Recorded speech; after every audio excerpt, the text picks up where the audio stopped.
नमस्कार दोस्तों, मैं डॉक्टर प्रियंका सिंह स्वागत करती हूँ आप सभी का।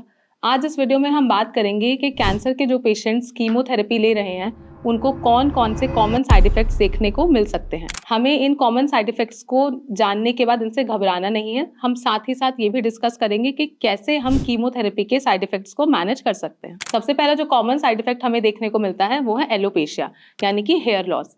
अक्सर जो भी पेशेंट्स कीमोथेरेपी करवा रहे हैं, उसमें जो कीमो के ड्रग्स हैं, वो पेशेंट के हेयर फॉलिकल्स को भी डैमेज कर देते हैं, जिसके वजह से पेशेंट को एक्सटेंसिव हेयर लॉस फेस करना पड़ सकता है।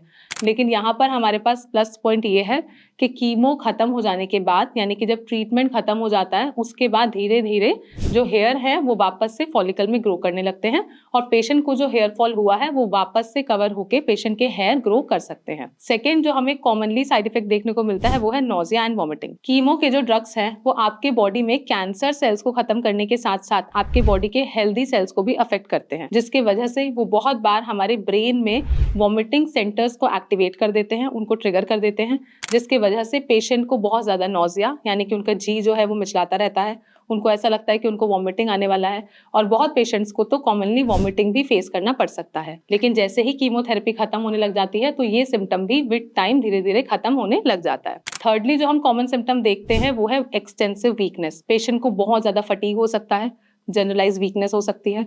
पेशेंट कीमो लेने के बाद अगर प्रॉपर रेस्ट कर रहा है उसके बावजूद भी पेशेंट को फील होगा कि वो बहुत ज्यादा थका हुआ है। यहाँ पर अगर पेशेंट एक हेल्दी डाइट मेंटेन करता है तो वो वीकनेस को कवर कर सकता है, लेकिन अगर ये वीकनेस बहुत ज्यादा है तो पेशेंट को अपने जो हेल्थ केयर प्रोफेशनल है उनके साथ डिस्कस करना है और जो डॉक्टर्स हैं वो पेशेंट को कुछ मेडिकेशन या सप्लीमेंटेशन सजेस्ट कर सकते हैं, जिससे कि हम वीकनेस को कवर कर सकते हैं। नेक्स्ट जो हम कॉमन साइड इफेक्ट देखते हैं वो है डाइजेस्टिव ट्रैक्ट के ऊपर इम्पैक्ट, जैसे कि पेशेंट को कॉन्स्टिपेशन हो सकता है, यानी कि पेशेंट को कब्ज हो सकती है। किसी किसी पेशेंट में हमें डायरिया यानी कि लूज मोशन भी देखने को मिलता है। पेशेंट को लॉस ऑफ एपेटाइट भी फेस करना पड़ सकता है, लॉस ऑफ टेस्ट भी फेस करना पड़ सकता है। उनको लगेगा कि उनको कुछ भी खाने की इच्छा नहीं कर रही है। इसी के साथ में हम जो कॉमनली देखते हैं वो है माउथ अल्सर्स, यानी कि पेशेंट के मुंह में छाले डेवलप हो सकते हैं। अगर कोई भी ऐसा पेशेंट है जो कीमो ले रहा है और उनके मुंह में छाले बन रहे हैं तो वहां पे पेशेंट्स को अक्सर ब्लैंड डाइट लेना चाहिए।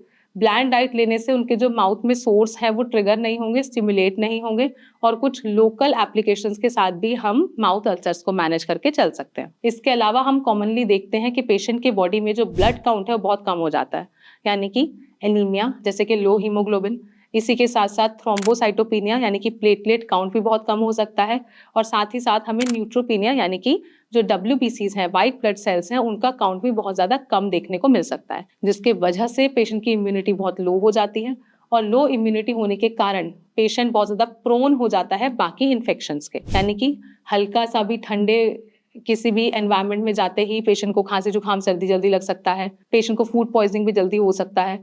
तो ऐसे में जो पेशेंट कीमोथेरेपी ले रहे हैं उनकी इम्यूनिटी वीक होने की वजह से अक्सर ये सजेस्ट किया जाता है कि वो ऐसी जगह पे ना जाए जहाँ पर बहुत ज्यादा भीड़ होती है। इसी के साथ में वो कभी भी बासी खाना ना खाएं, बाहर का खाना ना खाएं और कभी भी प्रोसेस्ड फूड आइटम्स का इस्तेमाल ना करें। इसके अलावा हमें कॉमनली देखने को मिलता है डिप्रेशन, यानी कि इसको हम कीमो ब्रेन भी बोलते हैं।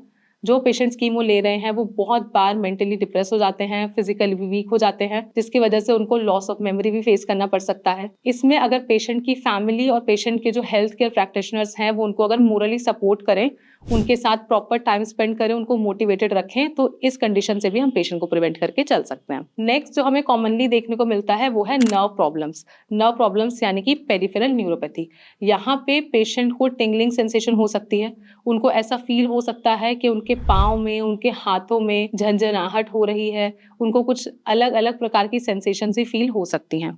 तो अगर ये साइड इफेक्ट्स आपको बहुत ज़्यादा फेस हो रहे हैं, आपको ऐसा लग रहा है कि ये साइड इफेक्ट बहुत ज़्यादा है जिनको आप बेसिक होम मैनेजमेंट करके टैकल नहीं कर पा रहे हैं, तो आप अपने डॉक्टर्स के साथ डिस्कशन करें, उनसे कंसल्ट करें, तो वो आपको प्रॉपर केयर बताएंगे। और अगर आप कुछ बेसिक चीज़ें फॉलो करते हैं, जैसे कि अगर आप एक बेसिक डाइट लेते हैं, बैलेंस डाइट लेते हैं, गुड अमाउंट में प्रोटीन लेते हैं, कार्ब्स, फाइबर और फैट ले रहे हैं, इसी के साथ में आप पूरा दिन अकेले नहीं रहते, अपने फैमिली रिलेटिव्स के साथ रहते हैं, अपने फ्रेंड्स के साथ रहते हैं जो कि आपको मोटिवेटेड रखते हैं, तो इन कंडीशन में आप कीमोथेरेपी के साइड इफेक्ट्स को प्रिवेंट कर सकते हैं। बाकी अगर आप कैंसर से रिलेटेड और भी कोई जानकारी चाहते हैं तो आप हमारे चैनल से जुड़े रह सकते हैं।